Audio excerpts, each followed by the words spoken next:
Good afternoon, class. Good afternoon, sir.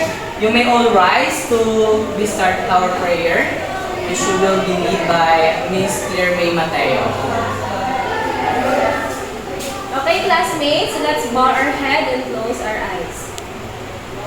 Lord, thank you po for this day. Thank you po sa mga araw na pinagkaroon po sa amin. Kapalit po sa mga pagkakasala, sa isip sa at sa gawa.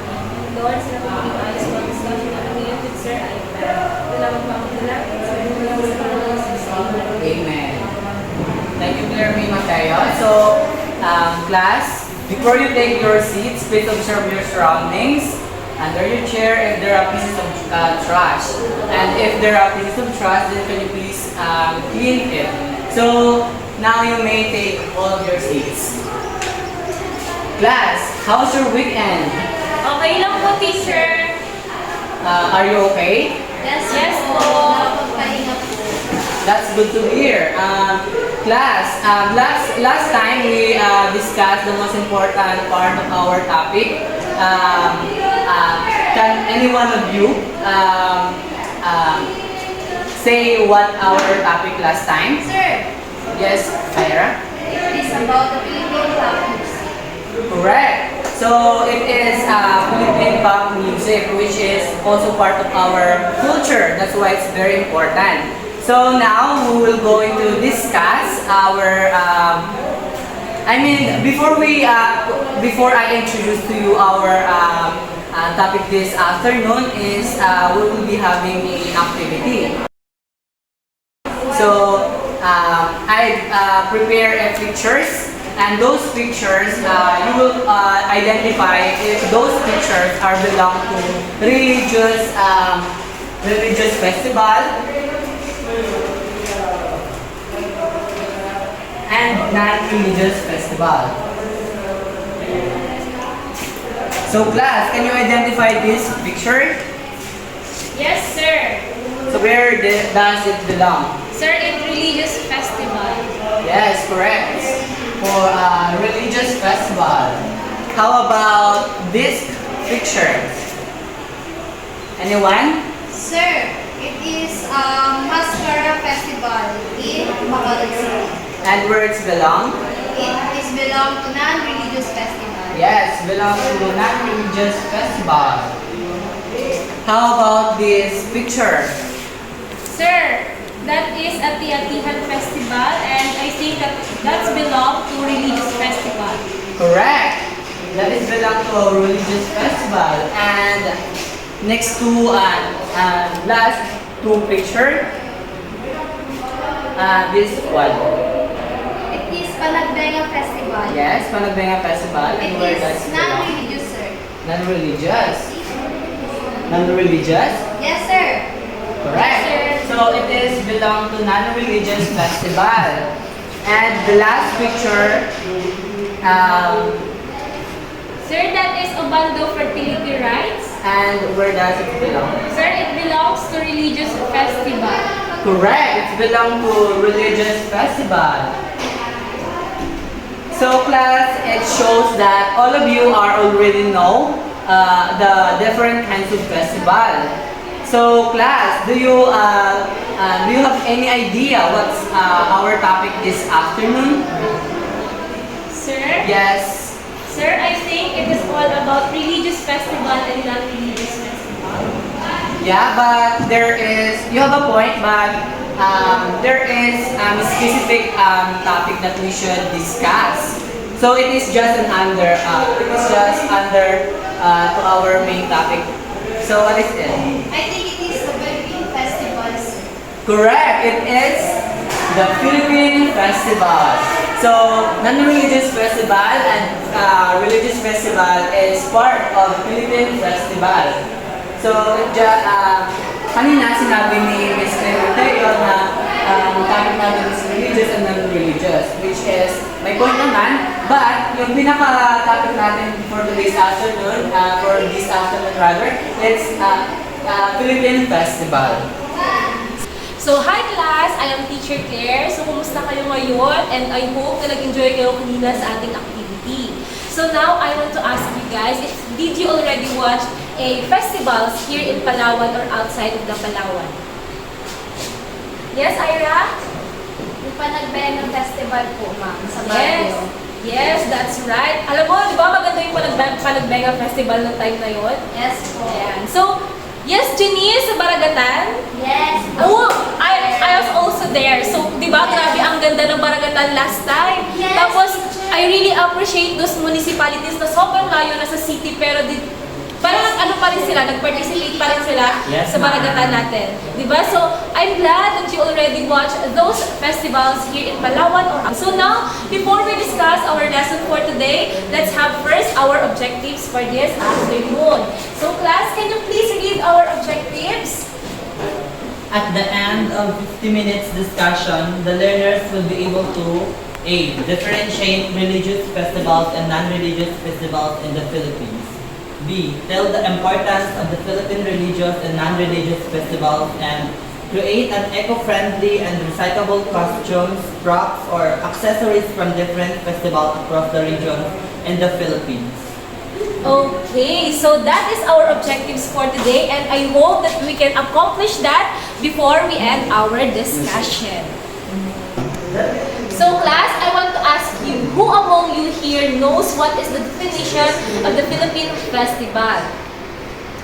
Okay, wala ba? Wala bang may alam kahit konti lang? Okay, so si teacher na lang ang magdi-discuss sa inyo. So the Philippine Festival is a celebration that focuses on the characteristics of a community. So its dominant religious, cultural beliefs or their significant practices. So that is worth to commemorate or worth to celebrate at makita ng ibang tao. So some of the festivals, you can see the festivals in the Philippines. So syempre, across of the Philippines. And syempre, I want you to know, class, that some of the festivals dito sa Pilipinas, sinaselebrate nila ito in entire month. So buong isang buwan nila sinaselebrate ang kanilang festival. Yung iba naman is for a week lang, minsan yung iba naman is 3 araw, 1 araw, 2 araw. So now, I want to ask ulit kung sino ba ang nakakaalam ng 2 types of Philippine festival. Wow. Yes, Ira? The 2 types of Philippine festival is the religious festivals and the non-religious festivals. Okay, thank you. That's right. Okay, now let's first talk the religious festival. So, who among you here knows what is the 2 types of Philippine festival? Ma'am, Yes, Ira? the 2 types of Philippine festival are the religious festival and the non-religious festival. Okay, that's right. Thank you, Ira. So now let's first talk about the religious festival. So, what is religious festival for you here? Okay? I think Go lang. Go lang, anak. for me, ma'am, religious festival is focused more on church, sa mga gods and goddesses, yun po. Okay, so in addition for that, the religious festival is a celebration. Sinaselebrate nila yung religious festival in honoring their patron saint or the commemoration of the religious practices in their town regardless of their denomination or sect. So yung mga religious festivals, kung maririnig ninyo yan, yung mga religious festivals, ito yung mga festivals na may ino-honor silang saint, kaya nila sineselebrate yun, or sometimes the other reasons is yung kanilang religious practices. So now, dito na tayo sa mga iba't ibang religious festivals dito sa Pilipinas. Okay, so number 1 is the Ati-Atihan Festival. So the Ati-Atihan Festival is celebrating every 3rd Sunday of January sa Panay, Aklan. And the Ati-Atihan Festival is the mother of all festival. Bakit? Kasi this is the old festival na sineselebrate sa Pilipinas. And the Ati-Atihan Festival means making like atis. So it is pretending to be like the original natives that was inhabited in Aklan. So, okay. So sinabi ko kanina sa inyo na ang religious festival and they are honoring their patron saint. So dito naman, the Ati-Atihan Festival is a celebration in honor of the infant Jesus, the town's patron. So ayan. So the second one is the Dinagyang Festival. So the Dinagyang Festival is celebrated every 4th Sunday of January naman sa Iloilo City. And it is a religious and cultural festivals that honoring their patron saint, the Santo Niño, the Holy Child.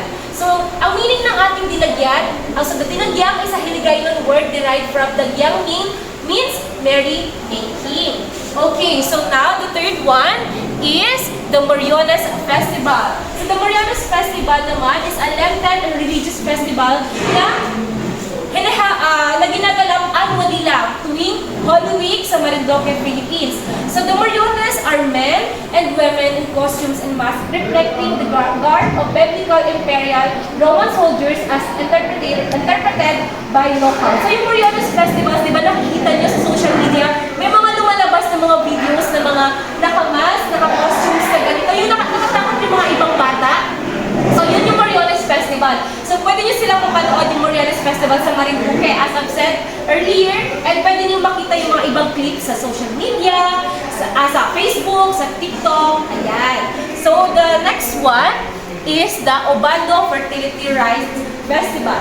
So, the Obando Fertility Rites Festival is celebrated every May 17 to 19. So, siya ay celebrate lang na 3 days, and ito ay ginagawa, ito ay celebrate sa Obando, Bulacan, and this Obando Fertility Rites Festival is a naniniwala sila dito na kapag ang couple daw po ay sumali in this festival, that the Lord will grant their wishes na magkaroon ng child, because yung mga couples na sumasali dito ay sila yung mga couples na nahihirapan na magkaroon ng baby, ganyan. So, yeah, it is couples, especially those who struggle with infertility, they dance and pray with the hopes of bearing children, and they offer thanksgiving for a bountiful harvest. Okay, so the next one naman is the Bahiyas Festival. So the Bahiyas Festival naman, this is the biggest and most colorful harvest festival in the Philippines that held every May 15 in Lokban, Quezon. So it is honoring the patron saint of farmers. Again, what is the patron saint? The farmers. Okay, so the farmers. That's si San Isidro Labrador. So the Bahiyas means precious offering. So it is a festival of thankfulness after a bountiful harvest. So now, speaking of patron saint of farmers, so class, alam niyo ba kung ano yung importansya ng mga farmers natin? So, kasi di ba maraming nagsasabi na, farmers lang naman yan, nilalang lang nila ang farmers. Dapat hindi ganon. So, alam niyo ba ang mga farmers ang nag-produce ng ating mga pagkain? So, sila yung mga nagtatanim, sila rin yung minsan sila na rin yung nag-i-import at nag-export, pinapadala nila, ganyan, kahit na sobrang hirap na trabaho nila, ginagawa nila yan. At alam niyo ba, class, na meron akong ginawa dito na isang kwento tungkol sa Bahiyas Festival. Ayan, so makikita niyo, class, na may ribbon pa siya, siyempre. And bakit nakakulay green? Dahil tayo ay environmental education. Ano ba nakikita niyo sa paligid? Puro green. Ayan. So makikita niyo ang title ng aking kwento ay The Legend of Mia, A Tale of Environmental Stewardship. So ayan. Tignan niyo naman, class. Super ganda ng ginawa ni teacher. Ay! Okay. So this is the story of Mia. So ayan. Amazing! So ayan. Okay. Medyo nahihirapan na si teacher pero carry yan. Ayan siya, class. Pwede nyo siyang i-open sa susunod na araw or pagkatapos ng ating klase para makita nyo ito. Okay? Teacher, babasahin namin yan. Okay, Ira. Sige. And alam nyo ba, class, ang kwento na ito ay tungkol sa Bahiyas Festival. And of course, di ba, sabi ang Bahiyas Festival is honoring their patron saint of farmers. So, ibig sabihin, ang Bahiyas Festival is also recognizing or remembering the hardship of their farmers. Okay, so makikita nyo dito na marami itong environmental themes. So makikita nyo dito yung Bahiyas Festival mamaya. Pwede nyo itong buksan. And nakikita nyo dito yung beautiful earth. Okay? So ayan. So huwag nyo kakalimutan, class, na ang Bahiyas Festival ay tungkol sa pag-honor ng kanilang patron saint of farmers. And I'm really happy that Bahiyas Festival is na ginagawa ng Lokban, Quezon, ang Bahiyas Festival to remember the hardship of our farmers here in the Philippines. Okay, class, good afternoon again. So, to further discuss our religious festival here in the Philippines, we have Santa Cruzan Festival. So, Santa Cruzan Festival, the Santa Cruzan came from the Spanish word Santa Cruz or Holy Cruz. It is the ritual pageant held on the last day of Flores de Mayo. It honors to the finding of the true cross by Helena de Constantinople, or it is also known as the Reina Elena. So, Constantine the Great. Santa Cruzan takes place each year on the third Sunday of May. So next we have Sinulog Festival. So Sinulog Festival is a traditional celebration in Cebu City. It is held every third Sunday of January to honor and Santo Niño, or the Jesus, or the child of Jesus. This festival is thought to be the first of the most well-known festival in the Philippines. So yung Sinulog Festival daw, class, ay kilala siya sa, or ito siya yung pinakaunang festival na nakilala sa Pilipinas. The festival is done by a dance ritual in which tells the story of Filipino people, pagan past, and their acceptance of Christianity. So now class, we have two types, diba? So the other types of Philippine festival is the non-religious festival. So, anyone can read? Okay, wala. Non-religious festival are the events that are not tied to any specific religious beliefs or practices. They may have cultural, historical, seasonal, or social significance instead. So, sa madaling salita, ang non-religious festival daw ay ginagawa lang to for enjoyment and fun to entertain people. So, we have example of non-religious festival. First one is the Kadayawan Festival. So, it is said that Kadayawan Festival is the Davao City's annual festival which celebrates life and thanksgiving or the nature's bounty. And Kadayawan means madayaw, which means valuable, good, and beautiful. So, Kadayawan Festival celebrated on the third week of August. So, another trivia lang, so Kadayawan Festival, naging Kadayawan Festival lang siya noong 1988. And hulaan nyo kung sino yung nag-rename nito. Yung dati nating Pangulo na si President Duterte. And the next one is Kaamulan Festival. So, Kaamulan is from the Binukid word Amol, which means to gather. It is a gathering of Bukidnon tribes people for a purpose. So, it can mean a Dadaship ritual, wedding ceremony, or a Thanksgiving festival during harvest time.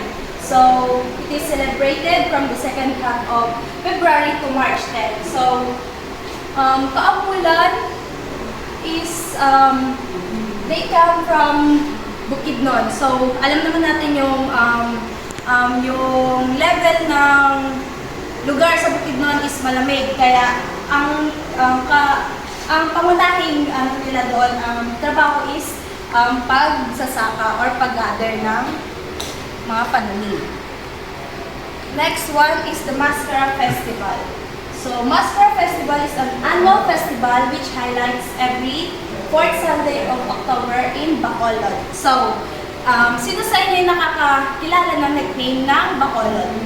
Anyone? Bacolod ay kilala bilang the City of Smiles. That's why they have Mascara Festivals. And the last non-religious is Panagbenga Festival.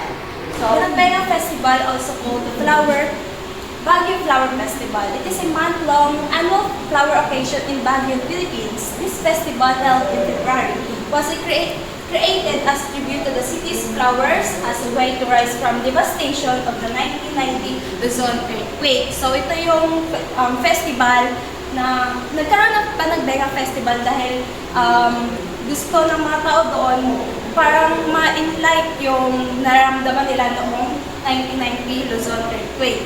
And another trivia, since ang Baguio nga ay puro bulaklak, alam niyo ba na ang flower pwede natin gamitin bilang pabango? Ito yung mga petals nila, pwede natin yung gamitin pabango para katulad ng jasmine and lavender. Ginagawa nila itong pabango para sa tuwing natutulog sila, magkaroon sila ng payapang pagtulog. So now, dito na tayo sa exciting part. We have an activity. So it is called the Festival of Calendars. And I want you guys to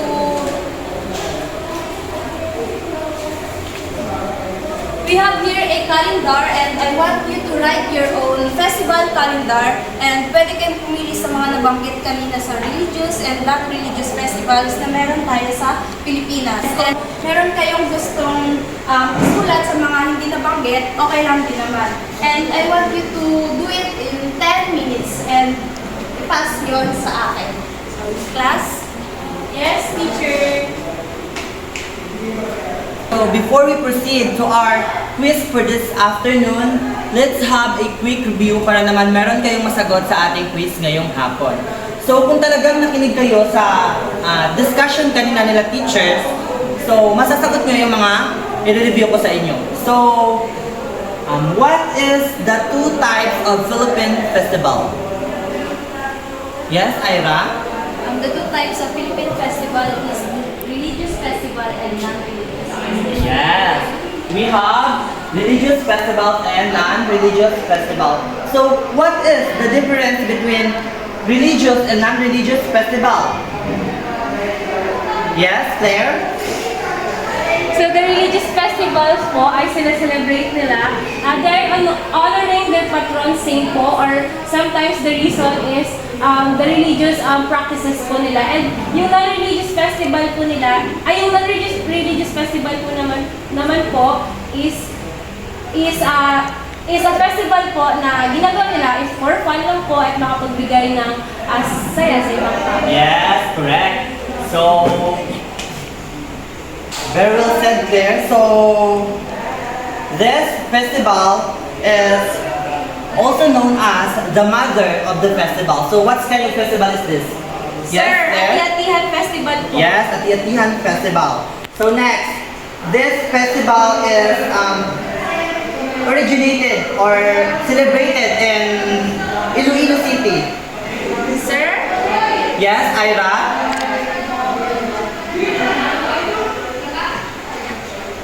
Sir, I think it's Dinagyang Festival. Yes, Dinagyang Festival. So I think, alam niyo na rin siguro or may masasagot na rin talaga kayo sa quiz natin. So, but before we proceed talaga sa ating quiz, meron lang akong isang katanungan. So, anyone who wants to answer this my question? Sir, si Ira po, magaling po siya Sige, magsagot. Ms. Cervantes. So, why is it important to discuss the Philippine Festival or the different Philippine Festival here in the Philippines? I think it is important po na alam natin yung iba't ibang festival na meron tayo sa Philippines kasi po ito yung parang nagsisimbolo na we have a rich culture po and beliefs and distinct tayo sa ibang nation or ibang Yes, correct. Thank you, Ira. Okay, class, please prepare 1/4 sheet of paper para sa ating quiz.